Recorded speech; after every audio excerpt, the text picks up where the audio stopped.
Okay, I can hear you. Can you hear me? Yes, so I am really sorry. No So I will problem. tell you from my perspective what happened. On Friday, I was running late. And so when I came in about, I don't know, it was about pretty close to the time, I can't remember what time we told you, but I came in and you weren't on the .cv site. And Uh-huh. so I kind of waited and I left it open. And so I thought, well, she must have decided she doesn't, it's not working out for her. So I guess what I should have done is picked up the phone and called you, because did you go back into the .cv site when I you did called? it because she on the voicemail. Can you hear me? Yeah. Oh, Yeah, I hear you fine. on the voicemail, it said like you'll be ready around a certain time. So I Yeah. thought maybe Yeah. you'd call me back and let me know, like a specific time or something. But yeah, it was just a miscommunication. Yeah, so I started out, well, and today was too. So what I did is we just got this new EMR, and so I put the thing in the computer to tell the nurses to get you scheduled this afternoon because I didn't have any patients. Uh-huh. Well, I think everybody thought they did the right thing, but nobody actually came to me and go, she's scheduled at 1:30. So I didn't know Oh. you were scheduled. So I'm glad you called, and I'm so sorry. It's usually not this challenging for me to talk to you, so I'm sorry. I'm glad you were persistent. No, I get it. I get it. And I stay at home. I don't work outside the home, so But it's still, all that's good. inconvenient when somebody says they're going to do something they don't do it. That's not my personality. When I say I'm going to do something, I do it. So I'm sorry that that's been kind of a big mix up. So tell me It's kind of okay. what you want to talk about, because I talked to Lori earlier, Lori Lee, and I said, and I was kind of looking at your chart, and I know you guys have pretty much completed everything. I think we maybe still need a semen analysis. But I know you, or actually, I guess we need to get, or at least what the numbers look like on the sperm for the VASA.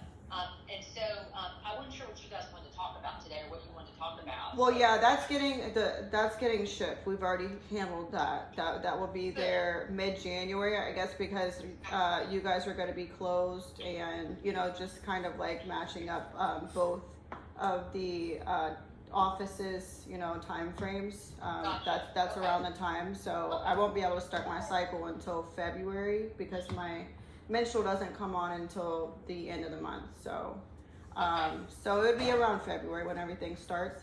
But what I wanted to talk about was, I guess there was a concern about my tube being blocked.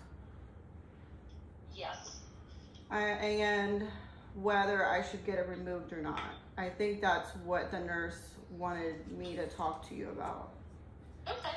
So let me, and I'm looking back at the report, and then let me look back and see what I said about it too.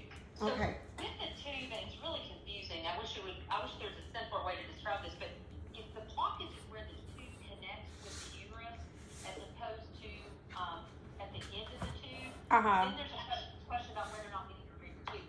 So if it's a blockage where it connects with the uterus, then it doesn't, and I'll explain why, but it doesn't cause a problem or decrease your chances with IVF.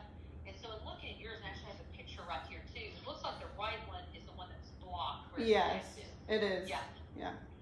So what they actually said, and I have a picture with it, and I looked at the films at the time, but it says non-visualization of the right tube, meaning the dye can't go into the tube at all. And that's, if you're going to have a blocked tube and you're going to do IVF, that's the kind of blocked tube you want. Okay. You don't want one that's blocked at the far end. Your other tube, the radiologist said, was otherwise normal. It'll see exactly. The left fallopian tube was opacified and appeared pink, which means open, with normal course and caliber, including interstitial, where they were really specific, including interstitial, isthmic, and ampullary portions. So to answer your question, this is an easy question, is if it's blocked where it connects with the uterus on the right, which yours is, what that means is nothing can get into that fallopian tube. The type of tube that we worry about that can decrease your success rate with IVF, the type of blocked tube that we worry about, is a tube where it's blocked at the far end of the fallopian tube. And the tube is really small in caliber, and it goes, and then it gets wider at the end. And so at the very end, can you see my hands? I don't know if you can see me if you're talking on the phone or holding the phone, but the ends of your fingers, if you put your two hands and palms together, your fingers are like fibria, and that's kind of what the end of your tube looks like. There's finger-like projections at the end. And so if your tube is blocked and dilated at the very end of the tube, then essentially the tube, the finger-like projections kind of go together, and it's completely scarred over. There's a big, kind of bulb at the end.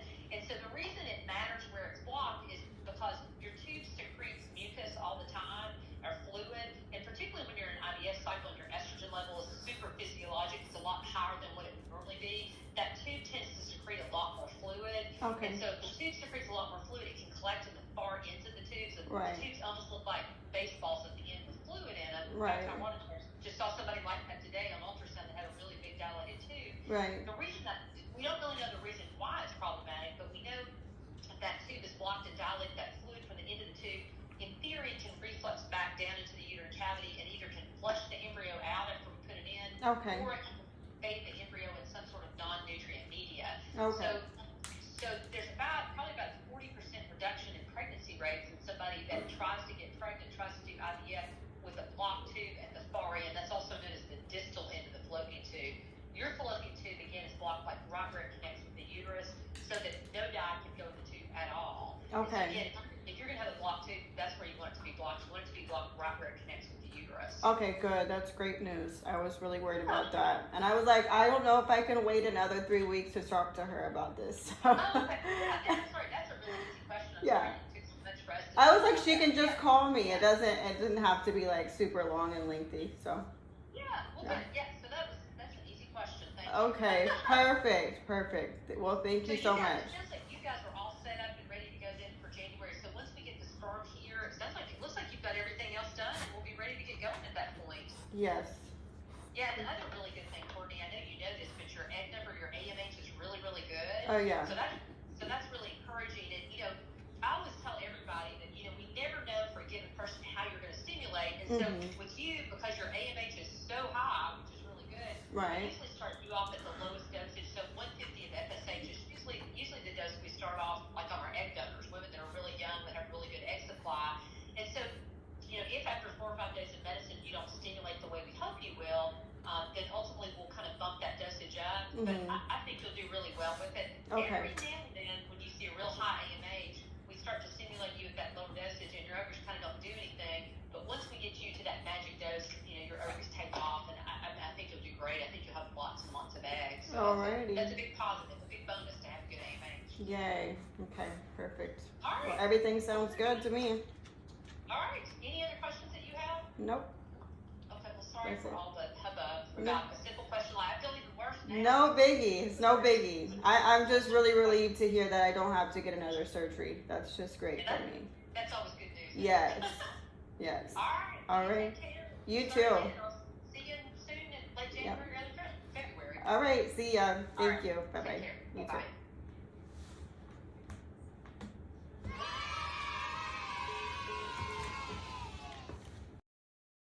Today I'm going to be taking the last pill of my birth control.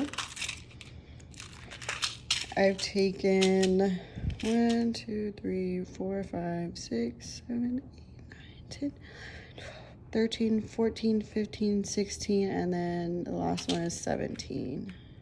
So yeah, today is my last birth control pill. I'm so excited.